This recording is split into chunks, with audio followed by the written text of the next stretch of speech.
Chemical effects of electric current. Let us learn.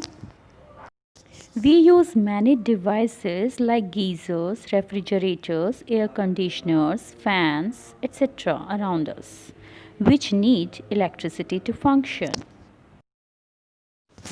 Electricity provides us a form of energy called electrical energy.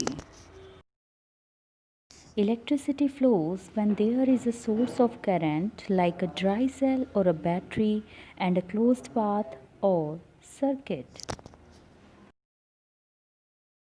Dear students, we can classify the substances on the basis whether they allow current to pass through them or not. On this basis, they can be classified as good conductors or bad conductors. Dear students, good conductors are the substances that allow current to pass through them. These are good conductors. For example, all metals. Like we have copper wire, aluminium foil, etc. Poor conductors are those substances which do not allow current to pass through them. We have several examples of poor conductors around us which do not allow current to pass through them, like wood, glass, rubber, etc. These are poor conductors of electricity. How can one test that a given substance is good or a poor conductor? Dear, we can use tester to test the conductivity of a given substance. Tester is the instrument that can test whether the given substance is conducting or non-conducting. Here is an electric tester which consists of an electric cell, a torch bulb fitted in a holder and some connecting copper wires. If we have to test the conductivity of a given substance, join it between the ends A and B of the connecting wire seen here. If the bulb glows immediately, then it is a good conductor. If the bulb doesn't light up at all, the given material is an insulator. Here is an activity showing how to check the tester is working or not. You have to join free ends of a tester together. This joining will complete the circuit. Now, if the bulb immediately glows, then the tester is working. Otherwise, tester is not working. Here this red colored material is of course a battery. Okay. So we can check the proper working of a tester by this simple test. If the tester is not working, the possible reasons are: 1. Connections are loose. Check that all the connections are tight in this case. Reason 2. The bulb is fused. Replace the bulb with a new bulb now. Do liquids conduct electricity? We have checked conduction of electricity via solids like wood, rubber, glass, etc. Now let us see whether a liquid is able to conduct electricity or not. To test, take any liquid like lemon juice in a beaker and adjust the apparatus as shown in the diagram. Connect it with a battery and a bulb. Here in this beaker we are taking lemon juice. It is conducting through a connecting wire across a circuit with a bulb and a battery, a two-celled battery as it is seen here. Okay, this is a battery. After closing the circuit, see whether the bulb glows or not. If the bulb glows, then the given solution conducts electricity. And if the bulb doesn't glow, then the given substance does not conduct electricity. Next is how to check the weak current in a circuit. We can detect strong currents using testers. But what about weak currents?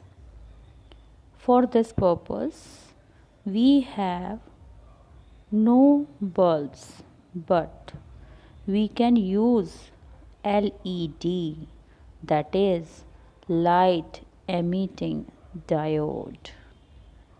In this LED, there is a conducting material which can detect even weak currents. There are two wires called leads attached to an LED. One is cathode and the other is anode. Cathode is negative terminal and anode is positive terminal. One lead is longer and the other is slightly short. The colored lights that you see in retail stores, stages, bridges, and even in the keypads of mobile phones are all LEDs. This LED is able to detect even a weak electric current flowing through it. Longer lead is always connected to positive terminal of the battery, that is anode. And shorter lead is always connected to the negative terminal of the battery, that is cathode.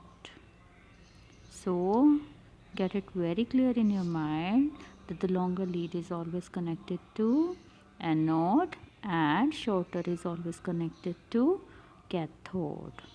This is a perfect combination, and completion of circuit is done only by this method.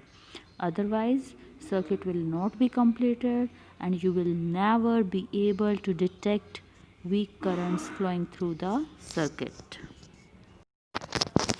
Magnetic compass is another device which can even detect very weak current flowing through the wire. It is based on magnetic effects of electric current. A circuit is completed when all the connections are proper.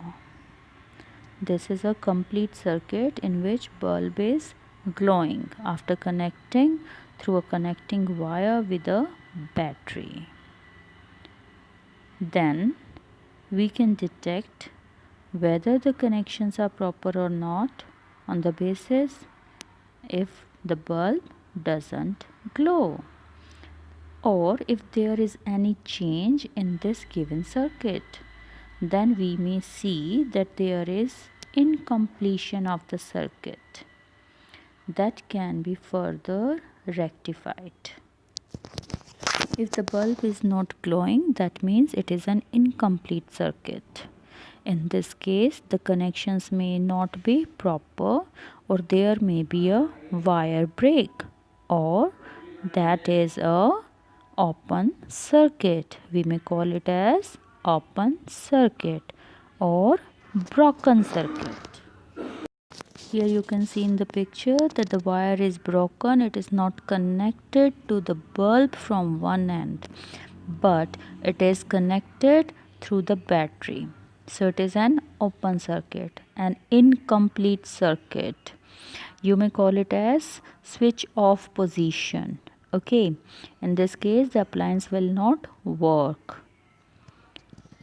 It is incomplete circuit in which current flow is not done. In this module we have learnt about tester, checking its working. Okay, then we have learnt how to check conductivity in liquids or solutions. Further, we have learnt about LED, that is light emitting diode. Thanks for being such a patient learner.